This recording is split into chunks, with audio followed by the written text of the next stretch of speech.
A Drinking Song by William Butler Yeats. Wine comes in at the mouth, and love comes in at the eye. That's all we shall know for truth before we grow old and die.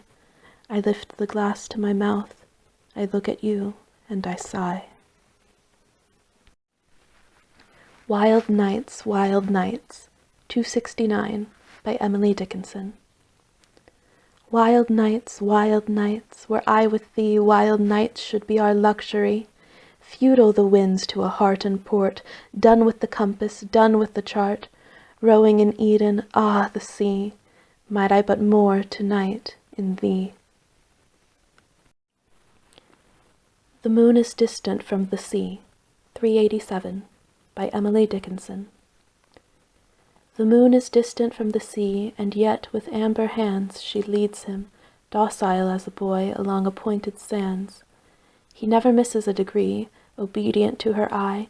He comes just so far toward the town, just so far goes away. O Signor, thine the amber hand, and mine the distant sea, obedient to the least command thine eye impose on me. Hymn to Apollo, by John Keats. God of the golden bow, and of the golden lyre, and of the golden hair, and of the golden fire, charioteer of the patient year, where slept thine ire, when like a blank idiot I put on thy wreath, thy laurel, thy glory, the light of thy story? Or was I a worm, too low crawling for death? O Delphic Apollo! The thunderer grasped and grasped, the thunderer frowned and frowned. The eagle's feathery mane for wrath became stiffened. The sound of breeding thunder went drowsily under, muttering to be unbound. Oh, why didst thou pity and beg for a worm? Why touch thy soft lute till the thunder was mute? Why was I not crushed, such a pitiful germ? O Delphic Apollo! The Pleiades were up, watching the silent air. The seeds and roots and earth were swelling for summer fair.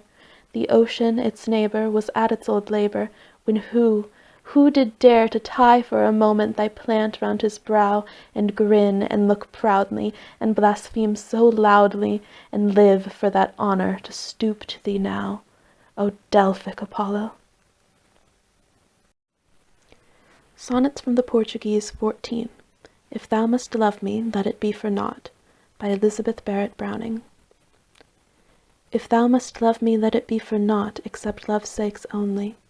Do not say I love her for her smile, her look, her way of speaking gently, for a trick of thought that falls in well with mine, and certes brought a scent of pleasant ease on such a day, for these things in themselves, beloved, may be changed, or change for thee, and love so wrought may be unwrought so. Neither love me for thine own dear pities wiping my cheeks dry.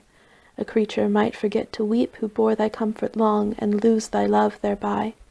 But love me for love's sake, that evermore thou mayest love on through love's eternity. Sonnets from the Portuguese 43.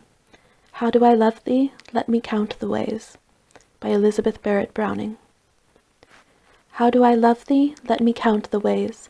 I love thee to the depth and breadth and height my soul can reach when feeling out of sight for the ends of being an ideal grace. I love thee to the level of every day's most quiet need by sun and candlelight. I love thee freely as men strive for right. I love thee purely as they turn from praise. I love thee with the passion put to use in my old griefs and with my childhood's faith. I love thee with a love I seem to lose with my lost saints. I love thee with the breath, smiles, tears of all my life, and, if God choose, I shall but love thee better after death.